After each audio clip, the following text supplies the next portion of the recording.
ನಿಮ್ಮ ಮನೆಯಲ್ಲಿ ಪದೇ ಪದೇ ಹಣದ ಸಮಸ್ಯೆ ಕಾಡುತ್ತಿದೆಯೇ? ಹಾಗಾದರೆ ಸಂಜೆ ವೇಳೆ ಈ ಕೆಲಸಗಳನ್ನು ತಪ್ಪಿಯೂ ಮಾಡಬೇಡಿ. ಇದು ದಾರಿದ್ರ್ಯಕ್ಕೆ ದಾರಿ ಮಾಡಿಕೊಡಬಹುದು. ನಮ್ಮ ಜ್ಯೋತಿಷ್ಯ ಶಾಸ್ತ್ರಗಳ ಪ್ರಕಾರ ಮಹಿಳೆಯರು ತಿಳಿಯದೆ ಮಾಡುವ ಕೆಲವು ತಪ್ಪುಗಳಿಂದ ಮನೆಯಲ್ಲಿ ಆರ್ಥಿಕ ಸಮಸ್ಯೆಗಳು ಹೆಚ್ಚಾಗುವ ಸಾಧ್ಯತೆಯಿರುತ್ತದೆ. ಆದ್ದರಿಂದ ಮಹಿಳೆಯರು ಖಂಡಿತವಾಗಿಯೂ ನಿಮ್ಮ ಸ್ವಲ್ಪ ಸಮಯವನ್ನು ಮೀಸಲಿಟ್ಟು ಈ ವಿಷಯಗಳನ್ನು ತಿಳಿದುಕೊಳ್ಳಿ. ತನ್ಮೂಲಕ ನಿಮ್ಮ ಮನೆಯಲ್ಲಿ ಕಷ್ಟಗಳಿಲ್ಲದೆ ಸುಖ, ಶಾಂತಿ ಮತ್ತು ಸಿರಿ ಸಂಪತ್ತುಗಳು ತುಂಬಿರುತ್ತವೆ. ಹಣದ ಕಷ್ಟಗಳನ್ನು ತಂದೊಡ್ಡುವ ಅಶುಭ ಕಾರ್ಯಗಳ ಬಗ್ಗೆ ಈ ವಿಡಿಯೋದಲ್ಲಿ ತಿಳಿದುಕೊಳ್ಳೋಣ.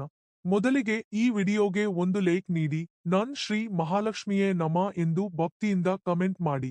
ಮಹಿಳೆಯರೇ, ತಿಳಿಯದೆಯೂ ನಿಮ್ಮ ಮನೆಯಲ್ಲಿರುವ ಉಪ್ಪು ಮತ್ತು ಅರಿಶಿನವನ್ನು ಯಾರಿಗೂ ಸಾಲವಾಗಿ ನೀಡಬಾರದು. ಉಪ್ಪು ಮತ್ತು ಅರಿಶಿನವನ್ನು ಯಾರಿಗಾದರೂ ನೀಡಿದರೆ ನಿಮ್ಮ ಮನೆಯ ಲಕ್ಷ್ಮಿ ಬೇರೆಯವರ ಮನೆಗೆ ಹೊರಟು ಹೋಗುತ್ತಾಳೆ. ಇದರಿಂದ ಆರ್ಥಿಕ ನಷ್ಟ ಉಂಟಾಗುತ್ತದೆ. ಹಾಗೆಯೇ ಅಡುಗೆಮನೆಯಲ್ಲಿ ಪದೇ ಪದೇ ಹಾಲು ಉಕ್ಕಬಾರದು. ಹಾಲು ಉಕ್ಕಿ ಸ್ಟವ್ ಮೇಲೆ ಬಿದ್ದರೆ ಮನೆಯಲ್ಲಿ ಆಕಸ್ಮಿಕ ಖರ್ಚುಗಳು ಹೆಚ್ಚಾಗುತ್ತವೆ. ನಿಮ್ಮ ಅಡುಗೆಮನೆಯಲ್ಲಿ ಉಪ್ಪಿನ ಡಬ್ಬ ಸಂಪೂರ್ಣವಾಗಿ ಖಾಲಿಯಾಗಬಾರದು. ಉಪ್ಪು ಯಾವಾಗಲೂ ತುಂಬಿರಬೇಕು. ಇಲ್ಲದಿದ್ದರೆ ನಿಮ್ಮ ಮನೆಯಲ್ಲಿರುವ ಧನ ಕೂಡ ಖಾಲಿಯಾಗಿ ಹೋಗುತ್ತದೆ. ಪ್ರತಿದಿನ ಮಹಿಳೆಯರು ಮುಂಜಾನೆ ಸ್ನಾನ ಮಾಡಿ ಮನೆಯ ಮುಂದೆ ಅರಿಶಿನದ ನೀರನ್ನು ಚಿಮುಕಿಸಿ. ನಿಮ್ಮ ಮನೆಗೆ ದುಷ್ಟಶಕ್ತಿಗಳು ಪ್ರವೇಶಿಸದಂತೆ ಲಕ್ಷ್ಮೀದೇವಿಯು ಪ್ರವೇಶಿಸುತ್ತಾಳೆ. ಮೊಸರು ಶುಕ್ರ ಗ್ರಹದ ಸಂಕೇತವಾಗಿರುವುದರಿಂದ ರಾತ್ರಿ ಸಮಯದಲ್ಲಿ ಯಾರಿಗೂ ಮೊಸರು ನೀಡಬಾರದು. ಹಾಗೆ ಮಾಡಿದರೆ ನಿಮ್ಮ ಮನೆಯ ಸುಖ ಶಾಂತಿಗಳು ಕಡಿಮೆಯಾಗುತ್ತವೆ.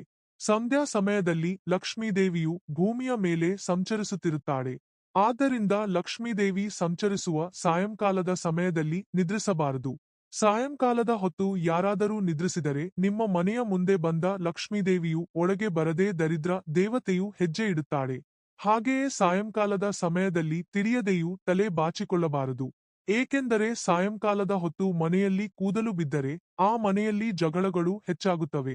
ಇನ್ನು ಮಹಿಳೆಯರು ಕೂದಲನ್ನು ಬಿಟ್ಟುಕೊಂಡು ಹೊಸ್ತಿಲ ಮೇಲೆ ಕುಳಿತುಕೊಳ್ಳಬಾರದು. ಹಾಗೆ ಕುಳಿತರೆ ನಿಮ್ಮ ಮನೆಗೆ ತಕ್ಷಣ ದರಿದ್ರ ದೇವತೆ ಪ್ರವೇಶಿಸುತ್ತಾಳೆ. ಹಾಗೆಯೇ ಮನೆಯಲ್ಲಿ ದೀಪ ಹಚ್ಚಿದಾಗ ದೀಪ ಶಾಂತವಾಗುವವರೆಗೆ ಹೊರಗೆ ಹೋಗಬಾರದು. ಪೂಜಾ ಕೋಣೆಯಲ್ಲಿ ದೀಪ ಹಚ್ಚಿದಾಗ ನಮ್ಮ ಮನೆಯಲ್ಲಿ ದೇವತೆಗಳು ಸಂಚರಿಸುತ್ತಾರೆ. ಆದ್ದರಿಂದ ಆ ಸಮಯದಲ್ಲಿ ಮನೆಯನ್ನು ಖಾಲಿ ಬಿಟ್ಟರೆ ಮನೆಯಿಂದ ದೇವತೆಗಳು ಹೊರಟು ಹೋಗುತ್ತಾರೆ. ಇನ್ನು ಪೂಜಾ ಕೋಣೆಯಲ್ಲಿ ತಿಳಿಯದೆಯೂ ಒಣಗಿದ ಹೂವುಗಳು ಇರಬಾರದು. ಹಾಗಿದ್ದರೆ ನಿಮ್ಮ ಮನೆಗೆ ವಾಸ್ತು ದೋಷ ಹೆಚ್ಚಾಗುತ್ತದೆ. ಇನ್ನು ಪೂಜಾ ಕೋಣೆಯಲ್ಲಿ ದೀಪ ಶಾಂತವಾದ ನಂತರ ದೀಪದ ಹಣತೆಯನ್ನು ತಕ್ಷಣ ತೆಗೆದು ಸ್ವಚ್ಛಗೊಳಿಸಬೇಕು.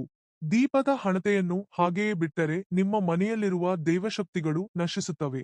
ಹಾಗೆಯೇ ಪೂಜಾ ಕೋಣೆಯಲ್ಲಿರುವ ದೇವರ ಭಾವಚಿತ್ರಗಳು ಒಂದಕ್ಕೊಂದು ಎದುರುಬದುರಾಗಿ ಇರಬಾರದು. ಹಾಗಿದ್ದರೆ ನಿಮ್ಮ ಪೂಜೆಗೆ ಸರಿಯಾದ ಪುಣ್ಯ ಫಲ ಲಭಿಸುವುದಿಲ್ಲ. ಇನ್ನು ಮಂಗಳವಾರ ಮತ್ತು ಶುಕ್ರವಾರದಂದು ಉಗುರು ಕತ್ತರಿಸುವುದು, ಕೂದಲು ಕತ್ತರಿಸುವುದು ಅಪ್ಪಿತಪ್ಪಿಯೂ ಮಾಡಬಾರದು. ಹಾಗೆ ಮಾಡಿದರೆ ಗ್ರಹ ದೋಷಗಳು ಸುತ್ತುವರಿದು ನಿಮ್ಮ ಕೆಲಸಗಳಲ್ಲಿ ಅಪಜಯ ಉಂಟಾಗುತ್ತದೆ. ಇನ್ನು ಕಸಬರಿಗೆಯನ್ನು ಎಂದಿಗೂ ನಿಲ್ಲಿಸಿ ಇಡಬಾರದು. ಕಸಬರಿಗೆಯನ್ನು ನಿಲ್ಲಿಸಿ ಇಟ್ಟರೆ ನಿಮ್ಮ ಶತ್ರುಗಳ ಸಂಖ್ಯೆ ಹೆಚ್ಚಾಗುತ್ತದೆ. ಹಾಗೆಯೇ ಸಾಲದ ಬಾಧೆಗಳು ಬೆನ್ನಟ್ಟುತ್ತವೆ. ಆದ್ದರಿಂದ ಕಸಬರಿಗೆಯನ್ನು ನೆಟ್ಟಗೆ ಇಡದೆ ಅಡ್ಡಲಾಗಿ ಮಲಗಿಸಿ ಇಡಿ. ಇನ್ನು ಪೂಜಾ ಕೋಣೆಯಲ್ಲಿ ಯಾವಾಗಲೂ 2 ದೀಪಗಳನ್ನು ಹಚ್ಚಬೇಕು. ತಿರಿಯದೆಯೂ ಒಂದು ದೀಪವನ್ನು ಮಾತ್ರ ಹಚ್ಚಬಾರದು. ಆದರೆ ಎಳ್ಳೆಣ್ಣೆಯಿಂದ ದೀಪ ಹಚ್ಚುವವರು ದೇವರಿಗೆ ಎಡಭಾಗದಲ್ಲಿ ದೀಪ ಹಚ್ಚಬೇಕು. ಅದೇ ಆಕಳ ತುಪ್ಪದಿಂದ ದೀಪ ಹಚ್ಚಿದರೆ ದೇವರಿಗೆ ಬಲಭಾಗದಲ್ಲಿ ಹಚ್ಚಬೇಕು. ಇನ್ನು ಪೂಜೆಯಲ್ಲಿ ಅಗರಬತ್ತಿಗಳು ಪೂರ್ತಿಯಾಗಿ ಉರಿದ ನಂತರ ಉಳಿದ ಕಡ್ಡಿಗಳನ್ನು ತಕ್ಷಣ ತೆಗೆಯಬೇಕು. ಇನ್ನು ಮನೆಯಲ್ಲಿ ಪೂಜೆ ಪ್ರಾರಂಭಿಸುವ ಮೊದಲು ಗಂಟೆ ಬಾರಿಸಿ ಪೂಜೆಯನ್ನು ಆರಂಭಿಸಬೇಕು. ಇದರಿಂದ ನಿಮ್ಮ ಪೂಜೆಗೆ ದೈವಶಕ್ತಿ ಹೆಚ್ಚಾಗುತ್ತದೆ. ಇನ್ನು ರಾತ್ರಿ ಮಲಗುವ ಮೊದಲು ಪೂಜಾ ಕೋಣೆಯನ್ನು ಮುಚ್ಚಬೇಕು. ಆದರೆ ರಾತ್ರಿ ಹೊತ್ತು ಪೂಜಾ ಕೋಣೆಯು ಕತ್ತಲಾಗಿರಬಾರದು. ಆದ್ದರಿಂದ ನಿಮ್ಮ ಪೂಜಾ ಕೋಣೆಯಲ್ಲಿ ಒಂದು ಸಣ್ಣ ಬಲ್ಬ್ ಹಾಕಿಕೊಳ್ಳಿ. ನಿಮ್ಮ ಸಂಪತ್ತು ಚೆನ್ನಾಗಿ ಹೆಚ್ಚಾಗಬೇಕೆಂದರೆ ನಿಮ್ಮ ಬೀರುವಿನಲ್ಲಿ ಹಣ ಇಡುವ ಜಾಗದಲ್ಲಿ 2 ಅರಿಶಿನದ ಕೊಂಬುಗಳನ್ನು ಇಟ್ಟುಕೊಳ್ಳಿ. ಅಪಾರವಾದ ಧನಾಕರ್ಷಣೆ ಹೆಚ್ಚಾಗುತ್ತದೆ. ರಾತ್ರಿ ಹೊತ್ತು ಅಡುಗೆಮನೆಯಲ್ಲಿ ಎಂಜಲು ಪಾತ್ರೆಗಳು ಇರಬಾರದು. ಒಂದು ವೇಳೆ ಇದ್ದರೆ ನಿಮ್ಮ ಮನೆಯಲ್ಲಿ ದರಿದ್ರ ದೇವತೆ ತಾಂಡವವಾಡುತ್ತಾಳೆ. ಇದರಿಂದ ನಿಮ್ಮ ಕುಟುಂಬದಲ್ಲಿ ಅನಾರೋಗ್ಯ ಮತ್ತು ಅಶಾಂತಿ ಹೆಚ್ಚಾಗುತ್ತದೆ. ಹಾಗೆಯೇ ರಾತ್ರಿ ಸಮಯದಲ್ಲಿ ಮನೆಯನ್ನು ಸ್ವಚ್ಛಗೊಳಿಸಬಾರದು. ಹಾಗೆ ಮಾಡಿದರೆ ಲಕ್ಷ್ಮೀದೇವಿಯು ಹೊರಗೆ ಹೋಗುತ್ತಾಳೆ. ವಾಸ್ತುವಿನ ಪ್ರಕಾರ ಮುಖ್ಯದ್ವಾರಕ್ಕೆ ಎದುರಾಗಿ ಕಸದ ಬುಟ್ಟಿಗಳು ಅಥವಾ ಚಪ್ಪಲಿಗಳು ಇರಬಾರದು. ಹಾಗಿದ್ದರೆ ನಿಮ್ಮ ಮನೆಗೆ ಬರುವ ಅದೃಷ್ಟವೆಲ್ಲವೂ ದುರದೃಷ್ಟವಾಗಿ ಬದಲಾಗುತ್ತದೆ. ಇನ್ನು ಹರಿದ ಪರ್ಸುಗಳು ಅಥವಾ ಹರಿದ ಹ್ಯಾಂಡ್ ಬ್ಯಾಗ್ಗಳನ್ನು ಎಂದಿಗೂ ಬಳಸಬಾರದು. ಹರಿದ ಪರ್ಸಿನಲ್ಲಿ ಹಣ ಇಟ್ಟರೆ ಅನಗತ್ಯ ಖರ್ಚುಗಳು ಮತ್ತು ಸಾಲದ ಸಮಸ್ಯೆಗಳು ಹೆಚ್ಚಾಗುತ್ತವೆ. ವಾಸ್ತುವಿನ ಪ್ರಕಾರ ಬೆಡ್ರೂಮ್ನಲ್ಲಿ ದೇವರ ಭಾವಚಿತ್ರಗಳನ್ನು ಇಡಬಾರದು. ಆದರೆ ಬೆಡ್ರೂಮ್ನಲ್ಲಿ ರಾಧಾಕೃಷ್ಣರ ಫೋಟೋ ಇದ್ದರೆ ಮಾತ್ರ ಪತಿ ಪತ್ನಿಯರ ನಡುವೆ ಜಗಳಗಳು ಉಂಟಾಗದೆ ಅನ್ಯೋನ್ಯತೆ ಹೆಚ್ಚಾಗುತ್ತದೆ. ಇನ್ನು ಮಂಗಳವಾರದ ದಿನ ಯಾರಿಗೂ ಸಾಲ ನೀಡಬೇಡಿ. ಮಂಗಳವಾರ ಸಾಲ ನೀಡಿದರೆ ಆ ಹಣ ಎಂದಿಗೂ ಮರಳಿ ಬರುವುದಿಲ್ಲ. ಹಾಗೆಯೇ ಅಡುಗೆಮನೆಯಲ್ಲಿ ಗ್ಯಾಸ್ ಒಲೆ ಕೊಳಕಾಗಿರಬಾರದು. ಇದರಿಂದ ನಿಮ್ಮ ಕುಟುಂಬದಲ್ಲಿ ಅನಾರೋಗ್ಯದ ಸಮಸ್ಯೆಗಳು ಹೆಚ್ಚಾಗುತ್ತವೆ. ನಮ್ಮ ಜ್ಯೋತಿಷ್ಯ ಶಾಸ್ತ್ರಗಳ ಪ್ರಕಾರ ಮಹಿಳೆಯರು ಬೆಳಿಗ್ಗೆ ಸ್ನಾನ ಮಾಡದೆ ಅಡುಗೆ ಮಾಡಬಾರದು. ಸ್ನಾನ ಮಾಡದೆ ಅಡುಗೆ ಮಾಡಿದರೆ ಅದು ರಾಕ್ಷಸ ಆಹಾರವಾಗುತ್ತದೆಯಂತೆ. ಇದರಿಂದ ನಿಮ್ಮ ಮನೆಯಲ್ಲಿ ದೈವಬಲ ಕಡಿಮೆಯಾಗುತ್ತದೆ. ಆದರೆ ಮುಂಜಾನೆ ಸ್ನಾನ ಮಾಡಲು ಸಾಧ್ಯವಾಗದವರು ಕನಿಷ್ಠ ಪಕ್ಷ ಕೈಕಾಲುಗಳನ್ನು ಸ್ವಚ್ಛಗೊಳಿಸಿಕೊಂಡು ಮನೆಯಲ್ಲಿ ಅಡುಗೆ ಮಾಡಿ. ಮಹಿಳೆಯರು ಹೊಸ್ತಿಲ ಮೇಲೆ ತಿಳಿಯದೆಯೂ ಕುಳಿತುಕೊಳ್ಳಬಾರದು. ಹೊಸ್ತಿಲ ಮೇಲೆ ಕುಳಿತರೆ ಲಕ್ಷ್ಮಿ ಕಟಾಕ್ಷ ಕಡಿಮೆಯಾಗಿ ನಿಮ್ಮ ಮನೆಗೆ ಸಾಲದ ಸಮಸ್ಯೆಗಳು ಹೆಚ್ಚಾಗುತ್ತವೆ. ಹಾಗೆಯೇ ಸಾಯಂಕಾಲದ ಸಮಯದಲ್ಲಿ ನೀರಿನಿಂದ ಮನೆಯನ್ನು ತೊಳೆಯಬಾರದು. ಇದರಿಂದ ನಿಮ್ಮ ಮನೆಯ ಯಜಮಾನನ ಅನಾರೋಗ್ಯಕ್ಕೆ ಕಾರಣವಾಗಬಹುದು. ಹಾಗೆಯೇ ಸಾಯಂಕಾಲದ ಸಮಯದಲ್ಲಿ ನೀರಿನಿಂದ ಮನೆಯನ್ನು ಸ್ವಚ್ಛಗೊಳಿಸಬಾರದು. ಇದರಿಂದ ಮನೆಯ ಯಜಮಾನನ ಆರೋಗ್ಯ ಹದಗೆಡುತ್ತದೆ. ಆದರೆ ಸಾಲದ ಸಮಸ್ಯೆಗಳು ಕಡಿಮೆಯಾಗಿ ನಿಮ್ಮ ಮನೆಯ ಸಂಪತ್ತು ಹೆಚ್ಚಾಗಬೇಕೆಂದರೆ ಯಾವುದಾದರೂ ಒಂದು ಶುಕ್ರವಾರದಂದು 21 ಅಕ್ಕಿ ಕಾಳುಗಳನ್ನು ನಿಮ್ಮ ಪೂಜಾ ಕೋಣೆಯಲ್ಲಿ ಲಕ್ಷ್ಮೀದೇವಿಯ ಹತ್ತಿರ ಇಟ್ಟು ನಂತರ ಆ 21 ಅಕ್ಕಿ ಕಾಳುಗಳನ್ನು ಕಾಗದದಲ್ಲಿ ಸುತ್ತಿ ನಿಮ್ಮ ಪರ್ಸಿನಲ್ಲಿ ಇಟ್ಟುಕೊಳ್ಳಿ. ಇದರಿಂದ ಸಾಲದ ಸಮಸ್ಯೆಗಳೆಲ್ಲವೂ ತೀರಿ ಧನಾದಾಯ ಹೆಚ್ಚಾಗುತ್ತದೆ. ಇನ್ನು ನಮ್ಮಲ್ಲಿ ಬಹಳಷ್ಟು ಜನರು ಹಣವಿಲ್ಲ ಎಂದು ಪದೇ ಪದೇ ಹೇಳುತ್ತಿರುತ್ತಾರೆ. ಆದರೆ ಹಾಗೆ ಎಂದಿಗೂ ಅನ್ನಬಾರದು. ಏಕೆಂದರೆ ತಥಾಸ್ತು ದೇವತೆಗಳು ನಿಜವಾಗಿಯೂ ಇರುತ್ತಾರೆ. ಆದ್ದರಿಂದ ಪದೇ ಪದೇ ಹಣವಿಲ್ಲ ಎಂದರೆ ಅದು ನಿಜವಾಗಿ ಎಂದಿಗೂ ಆರ್ಥಿಕ ಇಕ್ಕಟ್ಟಿನಲ್ಲಿಯೇ ಇರಬೇಕಾಗುತ್ತದೆ. ಇನ್ನು ಮನೆಯಲ್ಲಿ ಅಡುಗೆ ಮುಗಿದ ನಂತರ ಮೊದಲ ತುತ್ತನ್ನು ತೆಗೆದು ಪಕ್ಕಕ್ಕೆ ಇಡಬೇಕು. ಆ ಮೊದಲ ತುತ್ತನ್ನು ಕಾಗೆಗಳಿಗೆ ಅಥವಾ ಹಸುಗಳಿಗೆ ಆಹಾರವಾಗಿ ನೀಡಬೇಕು. ಇದರಿಂದ ನಿಮ್ಮ ಮನೆಯ ಸಂಪತ್ತು ಚೆನ್ನಾಗಿ ಹೆಚ್ಚಾಗುತ್ತದೆ. ಇನ್ನು ವಾಸ್ತುವಿನ ಪ್ರಕಾರ ಗ್ಯಾಸ್ ಸ್ಟವ್ ಮೇಲೆ ಖಾಲಿ ಪಾತ್ರೆಗಳನ್ನು ಇಡಬಾರದು.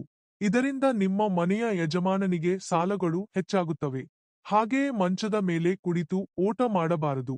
ಇದರಿಂದಲೂ ಕೂಡ ಸಾಲದ ಬಾಧೆಗಳು ಹೆಚ್ಚಾಗುತ್ತವೆ. ವಾಸ್ತುವಿನ ಪ್ರಕಾರ ಮಂಚದ ಕೆಳಗೆ ಕಬ್ಬಿಣದ ವಸ್ತುಗಳನ್ನು ಇಡಬಾರದು. ಹಾಗಿದ್ದರೆ ಶನಿ ಪ್ರಭಾವದಿಂದ ಆಕಸ್ಮಿಕ ಧನ ನಷ್ಟ ಉಂಟಾಗುತ್ತದೆ. ಇನ್ನು ಮನೆಯಲ್ಲಿ ಪೂಜೆ ಮಾಡುವಾಗ ಅಥವಾ ಶುಭ ಕಾರ್ಯಗಳಿಗೆ ಹೋಗುವಾಗ ಕಪ್ಪು ಬಣ್ಣದ ವಸ್ತ್ರಗಳನ್ನು ಧರಿಸಬಾರದು. ಮುಖ್ಯವಾಗಿ ವಿವಾಹಿತ ಮಹಿಳೆಯರು ಕೈಗೆ ಒಂದು ಬಳೆಯನ್ನು ಮಾತ್ರ ಹಾಕಿಕೊಳ್ಳಬಾರದು. ಕನಿಷ್ಠ ಪಕ್ಷ ಅರ್ಧ ಡಜನ್ ಬಳೆಗಳಾದರೂ ಸುಮಂಗಲಿ ಮಹಿಳೆಯ ಕೈಯಲ್ಲಿರಬೇಕು. ಕೈಗೆ ಒಂದು ಬಳೆ ಮಾತ್ರ ಇದ್ದರೆ ಅದು ವೈಧವ್ಯದ ಸೂಚಕವೆಂದು ಭಾವಿಸಲಾಗುತ್ತದೆ. ಇನ್ನು ಚಪಾತಿ ಹಿಟ್ಟನ್ನು ಕಲಸುವಾಗ ಹಿಟ್ಟು ಕಲಸಿದ ನಂತರ ಆ ಉಂಡೆಯ ಮೇಲೆ ಬೆರಳಿನ ಗುರುತುಗಳನ್ನು ಒತ್ತಬೇಕು. ಬರೀ ಹಿಟ್ಟಿನ ಉಂಡೆಯು ಪಿಂಡಕ್ಕೆ ಸಮಾನವಂತೆ. ಆದ್ದರಿಂದ ಹಿಟ್ಟು ಕಲಸಿದ ನಂತರ ಆ ಉಂಡೆಯ ಮೇಲೆ ಖಂಡಿತವಾಗಿಯೂ ಬೆರಳಿನ ಗುರುತುಗಳನ್ನು ಒತ್ತಿ. ಜ್ಯೋತಿಷ್ಯ ಶಾಸ್ತ್ರಗಳ ಪ್ರಕಾರ ಅನ್ನವು ಪರಬ್ರಹ್ಮ ಸ್ವರೂಪ. ಆದ್ದರಿಂದ ಭೋಜನ ಮಾಡಿದ ನಂತರ ಎಂಜಲು ತಟ್ಟೆಯಲ್ಲಿ ಕೈ ತೊಳೆದರೆ ಅನ್ನಪೂರ್ಣೇಶ್ವರಿ ದೇವಿಗೆ ಕೋಪ ಬರುತ್ತದೆ. ಇದರಿಂದ ನಿಮ್ಮ ಮನೆಯಲ್ಲಿ ಧನಧಾನ್ಯಗಳಿಗೆ ಕೊರತೆ ಉಂಟಾಗುತ್ತದೆ. ಇನ್ನು ಮಹಿಳೆಯರು ಕಡ್ಡಾಯವಾಗಿ ಎಡಗಾಲಿಗೆ ಕಪ್ಪು ದಾರವನ್ನು ಕಟ್ಟಿಕೊಳ್ಳಬೇಕು. ಏಕೆಂದರೆ ಮಹಿಳೆಯರಿಗೆ ದೃಷ್ಟಿ ತಕ್ಷಣ ತಗಲುತ್ತದೆ. ಆದ್ದರಿಂದ ಕಾಲಿಗೆ ಕಪ್ಪು ದಾರವಿದ್ದರೆ ದೃಷ್ಟಿ ಪ್ರಭಾವ ಇರುವುದಿಲ್ಲ. ನಿಮ್ಮ ಹತ್ತಿರ ಹಳೆಯ ಮೆಡಿಕಲ್ ಬಿಲ್ಗಳು ಏನಾದರೂ ಇದ್ದರೆ ತಕ್ಷಣ ತೆಗೆದುಹಾಕಿ. ಮುಖ್ಯವಾಗಿ ಪರ್ಸಿನಲ್ಲಿ ಮೆಡಿಕಲ್ ಬಿಲ್ಗಳನ್ನು ಇಡಲೇಬಾರದು. ಹಾಗೆ ಇಟ್ಟರೆ ಪದೇ ಪದೇ ಅನಾರೋಗ್ಯ ಬರುವ ಅಪಾಯವಿರುತ್ತದೆ. ಇನ್ನು ಬೆಳಿಗ್ಗೆ ನಿದ್ರೆಯಿಂದ ಎದ್ದ ತಕ್ಷಣ ಕನ್ನಡಿಯಲ್ಲಿ ಮುಖ ನೋಡಬಾರದು. ಇದರಿಂದ ಮಾನಸಿಕ ಪ್ರಶಾಂತತೆ ಇಲ್ಲದೆ ಅನಾರೋಗ್ಯದ ಸಮಸ್ಯೆಗಳು ಹೆಚ್ಚಾಗುತ್ತವೆ. ನಿಮ್ಮ ಮನೆಯಲ್ಲಿ ತಿಳಿಯದೆಯೂ ಒಡೆದ ಕನ್ನಡಿಗಳನ್ನು ಇಡಬಾರದು. ಇವುಗಳಿಂದ ವಾಸ್ತು ದೋಷ ಉಂಟಾಗಿ ಆಕಸ್ಮಿಕ ಅಪಘಾತಗಳು ಸಂಭವಿಸುತ್ತವೆ. ಹಾಗೆಯೇ ಹಳೆಯ ಬಟ್ಟೆಗಳು ಅಥವಾ ಹರಿದ ಬಟ್ಟೆಗಳನ್ನು ಮನೆಯಲ್ಲಿ ಹೆಚ್ಚಾಗಿ ಇಡಬಾರದು. ಹಾಗಿದ್ದರೆ ನಿಮ್ಮ ಕುಟುಂಬದಲ್ಲಿ ಮಾನಸಿಕ ಶಾಂತಿ ಹದಗೆಡುತ್ತದೆ. ನಿಮ್ಮ ಮನೆಯಲ್ಲಿ ನೀರಿನ ಸೋರಿಕೆ ಇಲ್ಲದಂತೆ ನೋಡಿಕೊಳ್ಳಿ. ನಲ್ಲಿಯಿಂದ ನೀರು ಸೋರುತ್ತಿದ್ದರೆ ನಿಮ್ಮ ಮನೆಯ ಐಶ್ವರ್ಯವು ಸೋರಿ ಹೋಗುತ್ತದೆ. ಇನ್ನು ದೇವರ ಫೋಟೋಗಳಿಗೆ ಪ್ಲಾಸ್ಟಿಕ್ ಹೂವಿನ ಹಾರಗಳನ್ನು ಹಾಕಬಾರದು. ಹಾಗೆ ಹಾಕಿದರೆ ನಿಮ್ಮ ಮನೆಯಲ್ಲಿ ದೈವಶಕ್ತಿ ನಶಿಸುತ್ತದೆ. ಈ ಮಾಹಿತಿ ನಿಮಗೆ ಇಷ್ಟವಾಗಿದ್ದರೆ ವಿಡಿಯೋವನ್ನು ಲೈಕ್ ಮಾಡಿ ಮತ್ತು ನಿಮ್ಮ ಆತ್ಮೀಯರೊಂದಿಗೆ ಶೇರ್ ಮಾಡಿ. ಇಂತಹ ಇನ್ನಷ್ಟು ದೈವಿಕ ಮಾಹಿತಿಗಾಗಿ ನಮ್ಮ ಚಾನೆಲ್ ಅನ್ನು ಸಬ್ಸ್ಕ್ರೈಬ್ ಮಾಡಿಕೊಳ್ಳಿ. ಎಲ್ಲರಿಗೂ ಆ ಭಗವಂತ ಒಳ್ಳೆಯದು ಮಾಡಲಿ. ಧನ್ಯವಾದಗಳು.